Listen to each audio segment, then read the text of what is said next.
सब तो पहला चंडीगढ़ के सारे मीडिया का फोटोग्राफर साहबान सोशल मीडिया तो जिन्हें भी मित्र आए ने इलैक्ट्रॉनिक्स तो प्रिंट तो सारे का बहुत बहुत धन्यवाद। शॉर्ट नोटिस पे फोटो खराब करेगा पीछे एक कुछ पीछे ਅੱਜ गड्ढे हो हाँ बस मुद्दे ਤੇ ਅਸੀਂ ਤੁਹਾਡੇ ਨਾਲ ਗੱਲਬਾਤ ਕਰਨੀ ਹੈ। ਤੁਹਾਡੇ ਜ਼ਰੀਏ ਪੰਜਾਬ ਦੇ ਲੋਕਾਂ ਨੂੰ ਪੰਜਾਬ ਨੂੰ ਪਿਆਰ ਕਰਨ ਵਾਲੇ ਲੱਖਾਂ ਪੰਜਾਬੀਆਂ ਨੂੰ ਇਹ ਗੱਲ ਦੱਸਣੀ ਹੈ ਕਿ ਕਿਸ ਤਰ੍ਹਾਂ ਪੰਜਾਬ ਦੇ ਹੱਕਾਂ 'ਤੇ ਜਿਹੜਾ ਡਾਕਾ ਵੱਜ ਰਿਹਾ ਹੈ। ਸ਼ੁਰੂਆਤ ਕਰੀਏ ਪੰਜਾਬ ਸਰਕਾਰ ਤੋਂ, ਫਿਰ ਸੈਂਟਰ ਸਰਕਾਰ ਦੇ ਵੀ ਦੱਸਾਂਗੇ ਜਿਹੜੇ ਉਹ ਸੰਗੀ ਘੁੱਟ ਰਹੇ ਨੇ ਸੰਗੀ ਢਾਂਚੇ। ਪੰਜਾਬ 'ਚ ਰੀਸੈਂਟਲੀ ਦੋ ਘੁਟਾਲੇ ਸਾਹਮਣੇ ਆਏ ਨੇ, ਦੋ ਘਪਲੇ ਸਾਹਮਣੇ ਆਏ ਨੇ।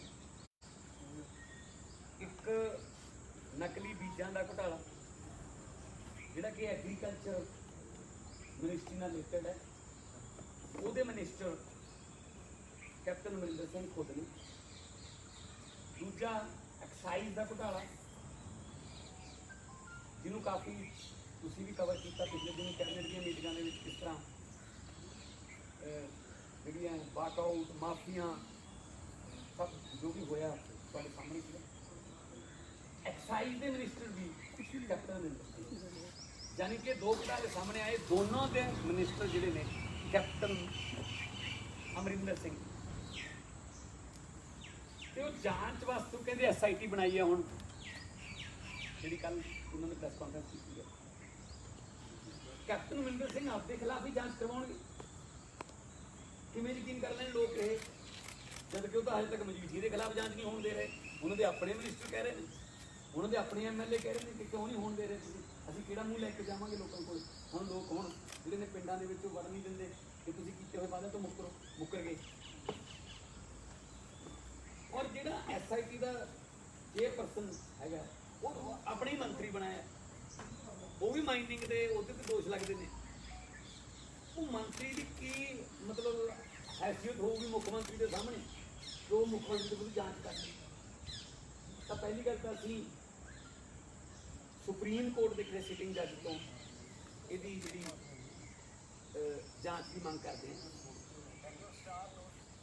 तो नंबर 2 ते सुखजिंदर रंधावा जी तो जेल मंत्री ने, तो बीजां के घोटाले च नाम उन्होंने आउंदा है। जेल मंत्री के घोटाले तो जिहड़े आपां सुणदे रहने वो तो फिर जेल च मोबाइल, जेल च नशे, जेल दे विच कोई होर गैंगस्टर या कोई फलाना ढिमका इदां दे जेल੍ਹਾਂ ਦੇ घोटाले आंदे ਤਾਂ ਆਪਾਂ ਪਹਿਲਾਂ ਖਬਰਾਂ ਆਉਂਦੀਆਂ ਸੀ। जेल मंत्री बीजां ਦੇ घोटाਲੇ ਚ ਆ ਗਿਆ ਜੀ, ਜਿਹਦਾ कि मिनिस्टर चीफ मिनिस्टर है एग्रीकल्चर मिनिस्टर। ਜਾਂ ਤਾਂ ਫਿਰ ਕੈਪਟਨ ਸਾਹਿਬ ਨੂੰ ਇਸ ਗੱਲ ਦਾ ਪਤਾ ਸੀ ਜਾਂ ਫਿਰ ਬਿਲਕੁਲ ਨਹੀਂ ਪਤਾ। ਕੈਪਟਨ ਸਾਹਿਬ ਇਹ ਸਟੈਂਡ ਸਪਸ਼ਟ ਕਰ ਦੇਣ। ਜੇ ਉਹਨਾਂ ਨੂੰ ਬਿਲਕੁਲ ਨਹੀਂ ਪਤਾ ਸੀ, ਉਹਨਾਂ ਨੂੰ ਹਨੇਰੇ 'ਚ ਰੱਖ ਕੇ ਘੋਟਾਲਾ ਹੋਇਆ, ਤਾਂ ਫਿਰ ਅਸੀਂ ਆਮ ਆਦਮੀ ਪਾਰਟੀ ਵੱਲੋਂ ਮੰਗ ਕਰਦੇ ਹਾਂ ਕਿ ਸੁਖਜਿੰਦਰ ਰੰਧਾਵਾ ਨੂੰ ਤੁਰੰਤ ਪ੍ਰਭਾਵ ਤੇ ਇਮੀਡੀਏਟਲੀ ਕੈਬਨਿਟ ਚੋਂ ਕੱਢਿਆ ਜਾਵੇ। ਕਿਉਂਕਿ ਜੇ ਕੈਬਨਿਟ ਦੇ ਵਿੱਚ ਮੰਤਰੀ ਰਹਿਣਗੇ ਤੇ ਉਸੇ ਵੇਲੇ ਪੈਰਲਲ ਉਹਨਾਂ ਦੀ ਜਾਂਚ ਹੋਊਗੀ, SIT ਕਰੂਗੀ ਜਿਹੜੀ, ਤਾਂ ਫਿਰ ਉਹ ਤਾਂ ਜਾਂਚ ਨੂੰ ਪ੍ਰਭਾਵਿਤ ਕਰਨਗੇ। ਫਿਰ ਜਿਸ ਤਰ੍ਹਾਂ ਇਹ ਵੀ ਮੰਗ ਕਰਦੇ ਰਹੇ ਕਾਂਗਰਸ ਵਾਲੇ ਅਕਾਲੀਆਂ ਦੇ ਰਾਜ ਵੇਲੇ ਕਿ ਜੀ ਪਹਿਲਾਂ ਤੋਤਾ ਸਿੰਘ ਅਸਤੀਫਾ ਦੇਵੇ ਫਿਰ ਜਾਂਚ ਹੋਊਗੀ। ਇਹੀ ਘਪਲੇ ਬੀਜਾਂ ਆਪਣਾ ਨਕਲੀ ਬੀਜਾਂ ਦੇ, ਨਕਲੀ ਦਵਾਈਆਂ ਦੇ ਪਹਿਲਾਂ ਅਕਾਲੀਆਂ ਦੇ ਵੇਲੇ ਵੀ ਹੁੰਦੇ ਰਹੇ ਨੇ,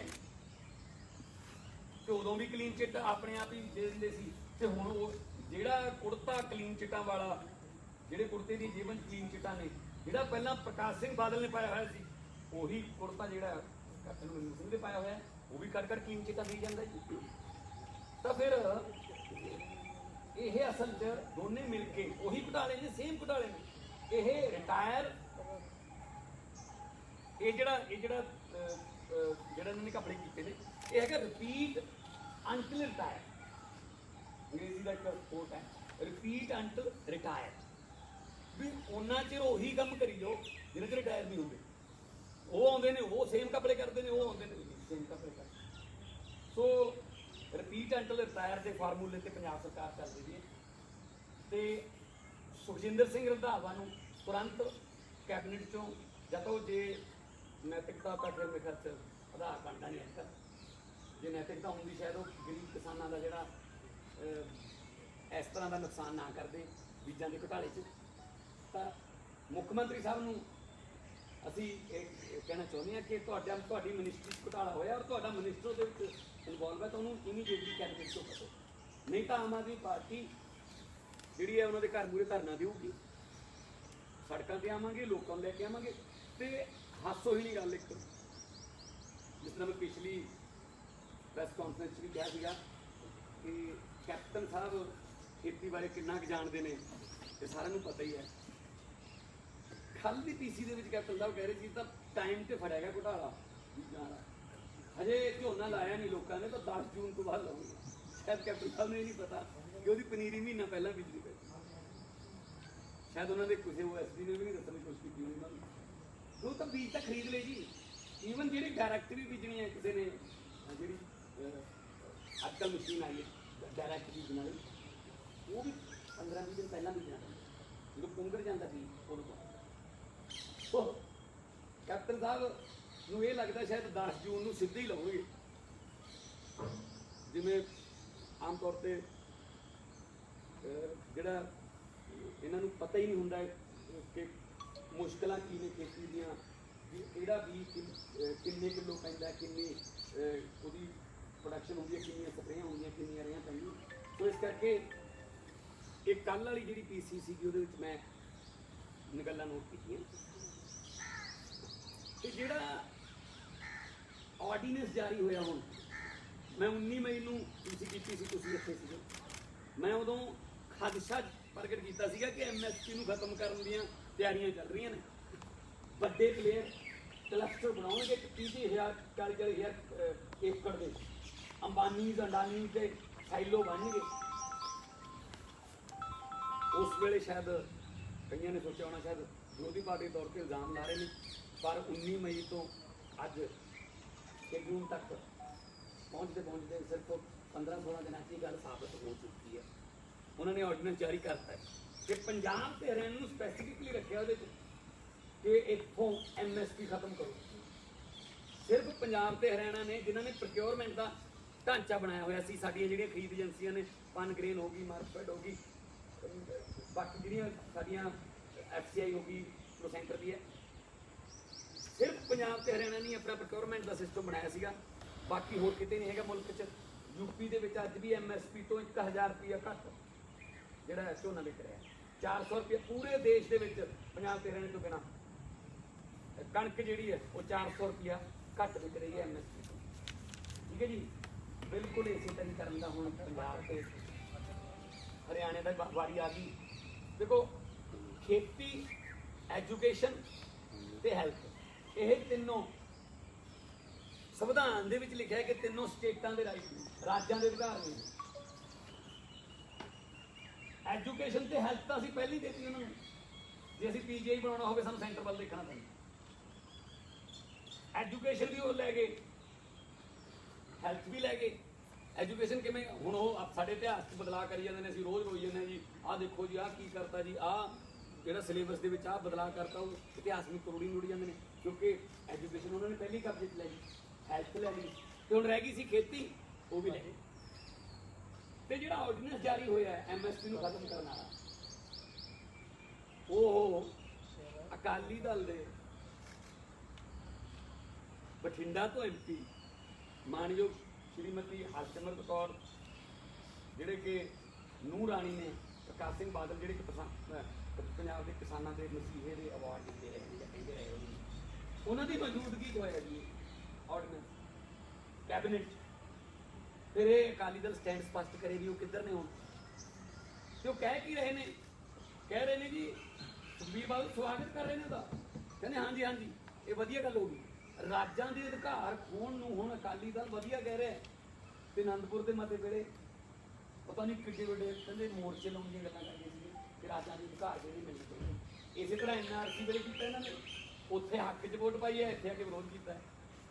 ਤੇ ਹੁਣ ਕੀ ਹੋਊਗਾ ਜੋ ਹੁਣ ਫਿਊਚਰ 'ਚ ਹੋਣਾ, ਹੁਣ ਕੀ ਹੋਗਾ GST ਦਾ GST ਵਾਸਤੇ ਪਹਿਲਾਂ ਹੀ ਅਸੀਂ ਮਿੰਟਾਂ ਕੱਢ ਰਹੇ ਹਾਂ ਕਿ ਸਾਡੇ ਪੈਸੇ ਦੇ ਦਿਓ ਜੀ, ਉਹ ਵੀ ਲੈ ਗਏ। ਸੋ ਰਾਜਾਂ ਦੇ ਜਿਹੜੇ ਅਧਿਕਾਰਾਂ ਤੇ ਡਾਕਾ ਬਚਿਆ।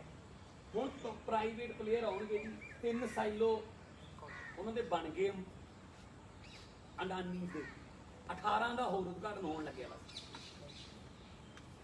ਮੰਡੀ ਸਿਸਟਮ ਖਤਮ, 4,500 ਕਰੋੜ ਦੇ ਲਗਭਗ ਮੰਡੀ ਬੋਰਡ ਦੀ ਜਿਹੜੀ ਫੀਸ ਹੁੰਦੀ ਸੀ ਹੋ ਗਈ, 4% ਪਰਚੇਜ਼ ਟੈਕਸ ਹੋ ਗਿਆ, ਲਗਭਗ 12,000 ਕਰੋੜ ਦਾ ਪੰਜਾਬ ਦੇ ਖਜ਼ਾਨੇ ਨੂੰ ਸਿੱਧਾ ਡਾਕਾ।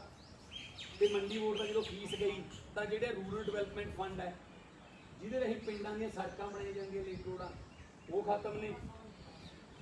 71,000 ਕਿਲੋਮੀਟਰ ਜਿਹੜੀਆਂ ਸੜਕਾਂ ਨੇ ਉਹ ਮੰਡੀ ਬੋਰਡ ਦੇ ਅੰਡਰ ਆਉਂਦੀਆਂ, ਸਾਰੀਆਂ ਖਤਮ ਹੋ ਜਾਣਗੀਆਂ ਲਿੰਕ ਰੋਡ ਫੰਡ ਪਿੰਡਾਂ ਤੇ 1434 ਖਰੀਦ ਸੈਂਟਰ ਖਤਮ ਹੋ ਜਾਣਗੇ ਤੇ 30,000 ਆੜਤੀ ਆ ਜਿਹੜਾ ਡਾਇਰੈਕਟ ਤੌਰ ਤੇ ਪ੍ਰਭਾਵਿਤ ਹੋਊਗਾ ਤੇ ਉਹਨਾਂ ਦਾ 1616 ਕਰੋੜ ਰੁਪਈਆ ਜਿਹੜਾ ਉਹਨਾਂ ਦੀ ਆੜਤ ਬਣਦਾ ਉਹ ਵੀ ਅੰਬਾਨੀਆਂ ਅਡਾਨੀਆਂ ਦੇ ਖਾਤੇ 'ਚ। ਤੇ ਉਹਨਾਂ ਨਾਲ ਰਿਲੇਟਡ ਮੁਨੀਮ, ਲੇਬਰ, ਪੱਲੇਦਾਰ, ਟਰੱਕ ਆਪਰੇਟਰ, ਲਗਭਗ 3 ਲੱਖ ਜਿਹੜਾ ਲੇਬਰ ਦਾ ਜਿਹੜਾ ਕੰਮ ਹੈ ਉਹ ਬਿਲਕੁਲ ਬੇਰੁਜ਼ਗਾਰ। ਉਹਨਾਂ ਦਾ 1116 ਕਰੋੜ ਰੁਪਈਆ ਜਿਹੜਾ ਉਹਨਾਂ ਦਾ ਸਾਲਾਨਾ ਉਹਨਾਂ ਦੀ ਉਹ ਤਾਂ ਸਾਰੀ ਖਤਮ। ਆ ਜਿਹੜਾ ਆਰਡੀਨੈਂਸ ਹੁਣ ਇਹਦੇ 'ਚ ਕੀ ਹੋਊਗਾ ਜੀ, ਹੋਸਟ ਜਿਵੇਂ ਹਰਸਿਮਰਤ ਦੀ ਕੱਲ੍ਹ ਮੈਂ ਇੱਕ ਨੀਤੀ ਚੈਨਲ ਤੇ ਇੱਕ ਨੂੰ ਦੇਖ ਰਿਹਾ ਸੀ, ਉਹਦੇ 'ਚ ਕਹਿ ਰਹੇ ਸੀ ਇਹ ਤਾਂ ਵਧੀਆ ਗੱਲ ਹੈ ਕਿ ਪ੍ਰਾਈਵੇਟ ਆਉਣਗੇ ਵਪਾਰੀ ਤਾਂ ਕਿਸਾਨਾਂ ਨੂੰ ਵੱਧ ਭਾਅ ਮਿਲੂ। ਬਿਲਕੁਲ ਸਹੀ ਕਹਿ ਰਹੇ ਸੀ। ਇਹ ਜਿਹੜੇ ਵੱਡੇ ਪਲੇਅਰ ਨੇ ਨਾ, ਇਹ ਜਦੋਂ ਵੀ ਕਿਸੇ ਫੀਲਡ ਦੇ ਵਿੱਚ ਐਂਟਰ ਕਰਦੇ ਨੇ, ਸਭ ਤੋਂ ਪਹਿਲਾਂ ਇਹ ਲਗਭਗ ਫਰੀ ਵਾਂਗੂ, ਜਿਵੇਂ ਜੀਓ ਲਾ ਲਓ, ਜੀਓ ਆ ਗਿਆ ਜੀ, ਫਰੀ ਹੈ ਜੀ ਸਾਰਾ ਕੁਝ ਜੀਓ। ਜਦੋਂ ਬਣ ਕੇ ਉਹਦੇ ਪੂਰਾ ਉਹਨਾਂ ਦਾ ਜਦੋਂ ਡਾਟਾ ਤਿਆਰ ਹੋ ਗਿਆ ਉਦੋਂ ਕਹਿੰਦੇ ਆ ਜਾਓ ਜੀ ਹੁਣ ਇੰਨੇ ਪੈਸੇ ਲੱਗਿਆ। ਤੁਸੀਂ ਜਾ ਨਹੀਂ ਸਕਦੇ, ਪਹਿਲਾਂ ਜ਼ਿਆਦਾ ਫਸਾਉਂਦੇ ਆ ਤੇ ਆਪਣੇ ਜਿਹੜੇ ਕੰਪੀਟੀਟਰਸ ਨੂੰ ਖਤਮ ਕਰਦੇ ਆ। ਬਿਲਕੁਲ ਸੇਮ ਤਰੀਕੇ ਨਾਲ, ਕਿਉਂਕਿ ਜਿਹੜੇ ਆਰਡੀਨੈਂਸ ਦੇ ਵਿੱਚ ਇਹ ਲਿਖਿਆ ਹੋਇਆ ਹੈ ਕਿ ਸਾਨੂੰ ਪੰਜਾਬ ਤੇ ਹਰਿਆਣੇ 'ਚ 8.5% ਟੈਕਸ ਦੇਣਾ ਪੈ ਰਿਹਾ ਹੈ। ਆਰਪੀਏ ਦਾ ਜਿਹੜੇ ਹੋਰ ਟੈਕਸ ਨੇ 8.5% ਬਣ ਗਏ ਤੇ ਜਿਹੜੇ ਪ੍ਰਾਈਵੇਟ ਪਲੇਅਰ ਨੇ ਉਹਨਾਂ ਨੂੰ ਆਪਾਂ 1% ਤੇ ਖਰੀਦਣ ਵਾਸਤੇ ਇਨਕਰੇਜ ਕਰੀਏ, ਉਹਨਾਂ ਨੂੰ ਉਤਸ਼ਾਹਿਤ ਕਰੀਏ ਵੀ 1% ਤੇ ਖਰੀਦੋ, ਤਾਂ ਸਾਨੂੰ ਵੱਧ ਪੈਸੇ ਦੇਣੇ ਪੈ ਰਹੇ ਨੇ ਪੰਜਾਬ ਤੇ ਹਰਿਆਣਾ 'ਚ, ਇਸ ਕਰਕੇ ਖਤਮ ਕਰ। ਉਹ ਕੀ ਕਰਨਗੇ ਜੀ, ਉਹ ਕਿਉਂਕਿ ਅੱਗੇ ਵੋਟਾਂ ਆਉਣਗੀਆਂ ਹੁਣ ਤਾਂ ਅਕਾਲੀ ਦਲ, ਇਹ ਤੁਸੀਂ ਹੈਰਾਨ ਨਾ ਹੋਇਓ ਕਿ ਸੁਖਬੀਰ ਬਾਦਲ ਇਹ ਕਹਿੰਦਾ ਨਜ਼ਰ ਆਵੇ, ਕਿਉਂਕਿ ਉਹ ਸਾਲ 2 ਸਾਲ ਹੋ ਸਕਦਾ ਜਿਹੜਾ ਉਹਨਾਂ ਨੂੰ 7.5% ਬਚ ਰਿਹਾ ਹੈ। ਪ੍ਰਾਈਵੇਟ ਪਲੇਅਰ ਨੂੰ ਤਾਂ 1% ਦੇਣਾ ਪਊਗਾ, 1 ਤੋਂ ਵੀ ਘਟਾ ਰਹੇ ਨੇ ਤੇ ਜਿਹੜਾ ਅੱਜ ਦੀ ਡੇਟ 'ਚ ਉਹ 8.5% ਹੈ, ਜਿਹੜਾ 7.5% ਬਚ ਰਿਹਾ ਹੈ ਉਹ ਲਗਭਗ 125 ਤੋਂ 150 ਰੁਪਇਆ ਪਰ ਕੁਇੰਟਲ ਹੋ ਸਕਦਾ ਹੈ। 2 ਸਾਲਾਂ ਵਾਸਤੇ ਕਿਸਾਨਾਂ ਨੂੰ ਲੁਭਾਉਣ ਵਾਸਤੇ, ਆਪਣੇ ਜਾਲ 'ਚ ਫਸਾਉਣ ਵਾਸਤੇ ਉਹ MSP ਤੋਂ 100 ਜਾਂ 150 ਰੁਪਏ ਕੁਇੰਟਲ ਜ਼ਿਆਦਾ ਵੀ ਦੇਗਾ। ਕਿਸਾਨ ਕਦੇ ਵੀ ਆ ਤਾਂ ਕਮਾਲ ਹੋ ਗਈ ਯਾਰ, ਸਾਡੀ ਫਸਲ ਦਾ ਇੰਨਾ ਰੇਟ ਮਿਲਣ ਲੱਗ ਗਿਆ। ਅਕਾਲੀ ਦਲ ਕਹੂਗਾ ਕਿਉਂ, ਦੇਖਿਆ ਫਿਰ ਅਸੀਂ BJP ਵੀ ਇਹੀ ਕਹੂ। ਪਰ 2 ਸਾਲਾਂ ਦੇ ਵਿੱਚ ਜਦੋਂ ਸਾਰੇ ਜਿਹੜਾ ਮੰਡੀ ਦਾ ਢਾਂਚਾ ਖਤਮ ਹੋ ਗਿਆ ਉਦੋਂ ਫਿਰ ਉਹ ਆਪਣੀ ਮਨਮਰਜ਼ੀ ਕਰਨਗੇ, ਫਿਰ ਆਪਦੇ ਗਜਾਂ ਨਾਲ ਨਾਪਣਗੇ। ਉਹ ਕਿਵੇਂ, ਮੈਂ ਤੁਹਾਨੂੰ 3 ਦਿਨ ਪਹਿਲਾਂ ਦੀ ਐਗਜ਼ਾਮਪਲ ਦੇ ਦਿੰਦਾ। ਮੱਕੀ ਦੀ ਜਿਹੜਾ MSP ਹੈ 1850 ਰੁਪਏ,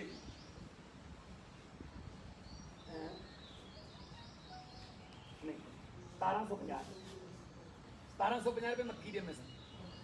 ਏਸ਼ੀਆ ਦੀ ਸਭ ਤੋਂ ਵੱਡੀ ਮੰਡੀ ਖੰਨਾ ਮੰਡੀ, ਖੰਨੇ ਦੀ ਮੰਡੀ 'ਚ ਹੁਣ ਸਰਕਾਰ ਖਰੀਦਦੀ ਨਹੀਂ MSP ਤੇ ਮੱਕੀ ਨੂੰ, ਪ੍ਰਾਈਵੇਟ ਕਹਿੰਦਾ ਮੈਂ ਤਾਂ ਹਿਸਾਬ ਨਾਲ ਲਊਂਗਾ ਜੀ।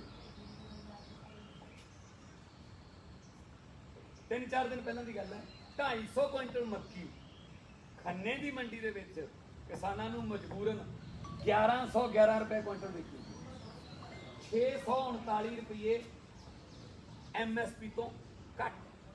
ਬਿਲਕੁਲ ਇਸੇ ਤਰ੍ਹਾਂ ਕਣਕ ਤੇ ਝੋਨੇ ਨਾਲ ਹੋਇਆ ਕਰੂਗਾ, ਕਿਉਂਕਿ ਉਹ ਕਹਿੰਦੇ ਸਾਡੀਆਂ ਮੱਧ ਪ੍ਰਦੇਸ਼ ਦੀਆਂ, ਛੱਤੀਸਗੜ੍ਹ ਦੀਆਂ, ਸਾਡੀਆਂ ਉੜੀਸਾ ਦੀਆਂ ਜ਼ਮੀਨਾਂ ਚੱਲ ਪਈਆਂ, ਅਸੀਂ ਹੁਣ ਪੰਜਾਬ ਤੋਂ ਝੋਨਾ ਨਹੀਂ ਖਰੀਦਣਾ, ਬੀਜਣਾ ਬੀਜੋ, ਨਹੀਂ ਬੀਜਣਾ ਨਾ ਬੀਜੋ। ਯਾਨੀ ਕਿ ਸੈਂਟਰਲ ਪੂਲ ਨੂੰ ਹੁਣ ਕੋਈ ਲੋੜ ਨਹੀਂ ਪੰਜਾਬ ਹਰਿਆਣੇ ਦੇ ਝੋਨੇ ਦੀ ਅਨਾਜ ਦੀ।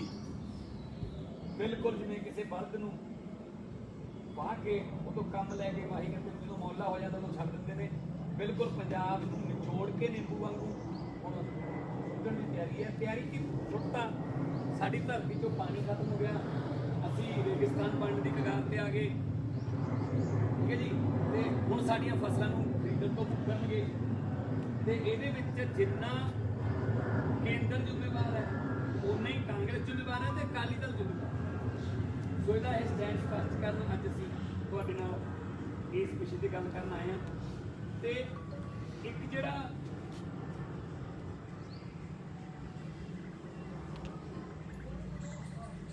ਜਿਹੜਾ ਮੈਂ ਪਹਿਲਾਂ ਵੀ ਪਿਛਲੀ ਵਾਰ ਵੀ ਇਹ ਕਿਹਾ ਸੀਗਾ ਕਿ ਹੁਣ ਕਲਸਟਰ ਬਣਨਗੇ, ਕਿ ਤੁਹਾਨੂੰ ਕਿਹਾ ਜਾਊਗਾ ਕਿ ਤੁਹਾਡੀ 25 ਕਿੱਲੇ ਹੈ ਜੀ, ਲਿਓ ਜੀ ਆਹ ਕਰੋ ਸਾਈਨ, ਲੀਜ਼ ਹੈ ਜੀ ਆਹ ਤੇ ਇੰਨੀ ਡਿਸਾਈਡ ਕਰਤੀ, ਇੰਨੇ ਪਰਸੈਂਟੇਜ ਹਰ ਸਾਲ ਵਾਧਾ ਹੋ ਜਾ ਕਰੂਗਾ, ਕਰੋ ਜੀ 31 ਸਾਲ ਦੇ, 41 ਸਾਲ ਦੇ, 51 ਸਾਲ ਦੇ ਸਾਡੇ ਨਾਲ ਐਗਰੀਮੈਂਟ ਤੇ ਤੁਸੀਂ ਚੱਲੋ। ਜਿਹੜਾ ਮੁਜ਼ਾਹਰਾ ਸਿਸਟਮ ਹੁੰਦਾ ਸੀ ਪਹਿਲਾਂ ਵਾਲਾ ਉਹ ਵਾਪਸ ਆ ਗਿਆ। ਇਹ ਜਿਹੜਾ ਇਹਨਾਂ ਨੇ ਕੀਤਾ ਨਾ ਸ਼ਕਤੀਕਰਨ ਤੇ ਸੁਰੱਖਿਆ, ਜਿਹੜੀ ਉਹ ਸ਼ਕਤੀਕਰਨ ਤੇ ਸੁਰੱਖਿਆ ਵੱਡੇ ਘਰਾਣਿਆਂ ਨੂੰ ਹੈ ਜੀ, ਹੋਰ ਕਿਸੇ ਨੂੰ ਨਹੀਂ। ਕਿਉਂਕਿ ਉਹ ਤਾਂ ਆਪਣੇ ਵੱਡੇ ਕਿਉਂਕਿ ਹੁਣ ਇਹਨਾਂ ਨੇ ਉਹ ਤਾਂ ਬੰਦ ਕਰਤਾ ਕਿ ਤੁਸੀਂ ਭੰਡਾਰ ਕਰ ਸਕਦੇ ਹੋ ਜ਼ਰੂਰੀ ਵਸਤਾਂ ਚੋਂ ਅਨਾਜ ਨੂੰ, ਤੇ ਇਹਨੂੰ ਕੱਢਤਾ ਅਨਾਜ ਦੀਆਂ ਜਿਹੜੀਆਂ ਆਪਣੇ ਪੰਜਾਬ ਦੀਆਂ ਜਿਹੜੀਆਂ ਫਸਲਾਂ ਨੇ ਕੱਢ ਕੇ। ਹੁਣ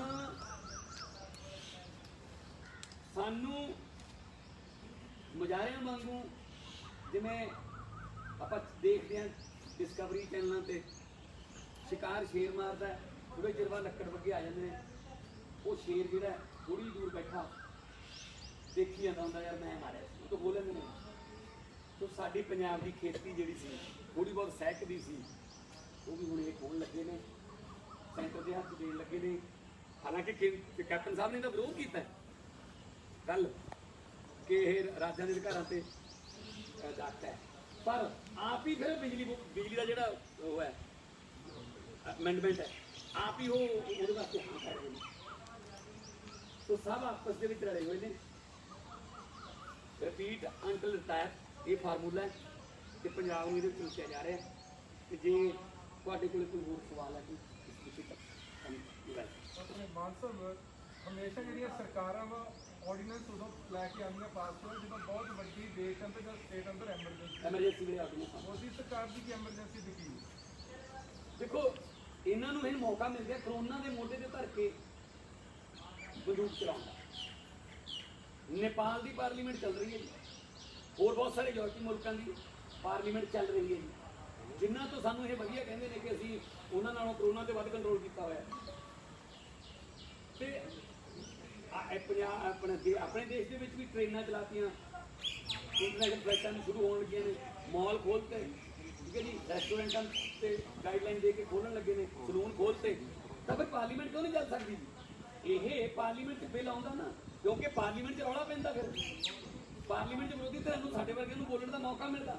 ਹੋ ਸਕਦਾ ਰਾਜ ਸਭਾ 'ਚ ਪਾਸ ਨਾ ਹੁੰਦਾ, ਤਾਂ ਫਿਰ ਇਹਨਾਂ ਨੂੰ ਹੁਣ ਮੌਕਾ ਮਿਲ ਗਿਆ। ਇਹ ਕਰੋਨਾ ਦੀ ਆੜ ਦੇ ਵਿੱਚ ਇਹ आपदा में से अवसर ढूंढ रहे हैं। मोदी साहब ने 2-3 ਵਾਰੀ ਜਦੋਂ ਆਏ ਨੇ ਉਹ ਤਾਂ ਫਿਰ ਉਹਨੂੰ ਹਟ ਗਏ, ਉਹਨਾਂ ਨੂੰ ਪਤਾ ਵੀ ਹੁਣ ਕਰੋਨਾ ਤਾਂ ਕੰਟਰੋਲ ਤੋਂ ਬਾਹਰ ਹੋ ਗਿਆ, ਹੁਣ ਮੈਂ ਇਹਦੇ ਵਿੱਚੋਂ ਨਿਕਲ ਜਾ, ਹੁਣ ਤਾਂ ਮੰਤਰੀ ਆਉਂਦੇ ਨੇ। ਉਦੋਂ ਜੋ ਤਾਲੀਆਂ ਵਜਾਉਣ ਆਉਂਦੇ ਸੀ ਉਦੋਂ ਕਹਿੰਦੇ ਸੀ आपदा में से अवसर ढूंढिए। ਉਹ आपदा ਚੋਂ ਅਫਸਰ ਸਰਕਾਰ ਦੇ ਰਹੀ ਹੈ। ਕਿਵੇਂ ਉਦਯੋਗਪਤੀਆਂ ਦੇ ਹੱਥ ਦੇ ਵਿੱਚ ਮੁਲਕ ਦੇਤਾ ਆਪਾਂ ਨੂੰ। ਕਰੋਨਾ ਨਾਲੋਂ ਵੀ ਜ਼ਿਆਦਾ ਵੱਡੀ ਮਹਾਮਾਰੀ ਦਾ ਸਾਹਮਣਾ ਕਰਨਾ ਪਊ। ਕਰੋਨਾ ਤਾਂ 100 ਸਾਲ ਬਾਅਦ ਆਇਆ, ਇਹ ਤਾਂ ਕਈ 100 ਸਾਲਾਂ ਦਾ ਜਿਹੜਾ ਸਾਨੂੰ ਇਹ ਸਿਆਪਾ ਪਾਉਣ ਲੱਗੇ ਆ। ਸੋ ਆਰਡੀਨੈਂਸ ਸਰਕਾਰ ਹੈ, ਤੁਸੀਂ ਬਿਲਕੁਲ ਸਹੀ ਕਿਹਾ ਜਗਤਾਰ ਜੀ ਕਿ ਐਮਰਜੈਂਸੀ ਵੇਲੇ ਆਰਡੀਨੈਂਸ ਆਉਂਦੇ ਨੇ ਜਦੋਂ ਕੋਈ ਸੰਵਿਧਾਨਿਕ ਸੰਸਥਾਵਾਂ ਚੱਲਦੀਆਂ ਨੇ। ਕਿਉਂ ਨਹੀਂ ਇਹ ਮੌਨਸੂਨ ਸੈਸ਼ਨ ਸ਼ੁਰੂ ਕਰ ਲੈਂਦੇ? ਭਾਵੇਂ ਉਹਦੀ ਗਾਈਡਲਾਈਨ ਦੇ ਦਿਓ ਸਾਨੂੰ, ਚਾਹੇ ਉਹਨੂੰ ਡਬਲ ਕਰ ਲਓ, ਅੱਧੇ MP ਇੱਕ ਦਿਨ ਬੁਲਾ ਲਓ, ਅੱਧੇ 2 ਦਿਨ ਦੂਜੇ ਦਿਨ ਬੁਲਾ ਲਓ, ਕੋਈ ਹੋਰ ਤਰੀਕੇ ਹੋ ਸਕਦੇ ਨੇ। ਤਾਂ ਸ਼ੁਰੂ ਕਰੋ, ਪਾਰਲੀਮੈਂਟ 'ਚੋਂ ਕਰਵਾਓ ਨਾ ਪਾਸ। ਇਹ 70% ਤੋਂ ਜ਼ਿਆਦਾ ਜਿਹੜੇ ਫੈਸਲੇ ਨੇ, ਚਾਹੇ ਉਹ 20 ਲੱਖ ਕਰੋੜ ਦਾ ਜਿਹੜਾ ਸੋ ਕਾਲਡ ਇਹਨਾਂ ਦਾ ਸੀਗਾ ਪੈਕੇਜ, ਉਹਦੇ ਸਾਰੇ ਫੈਸਲੇ ਜਿਹੜੇ ਨੇ ਉਹ ਪਾਰਲੀਮੈਂਟ 'ਚ ਹੋਣੇ ਚਾਹੀਦੇ ਸੀ। ਸੋ ਪਾਰਲੀਮੈਂਟ ਦਾ पार्लीमेंट का यकीन ही नहीं, सारियां संविधानिक संस्थावां इन्होंने, चाहे वो CBI है, चाहे सुप्रीम कोर्ट है, चाहे इलेक्शन कमीशन है, चाहे नीति आयोग है, ये सारे खत्म ही करते हैं। तो इस करके जिस तरह अडवाणी जी ने पहली सरकार वेले कहा सी कि एमरजेंसी वर्गे हालात नजर आ रहे हैं, तो वो एमरजेंसी आ गई।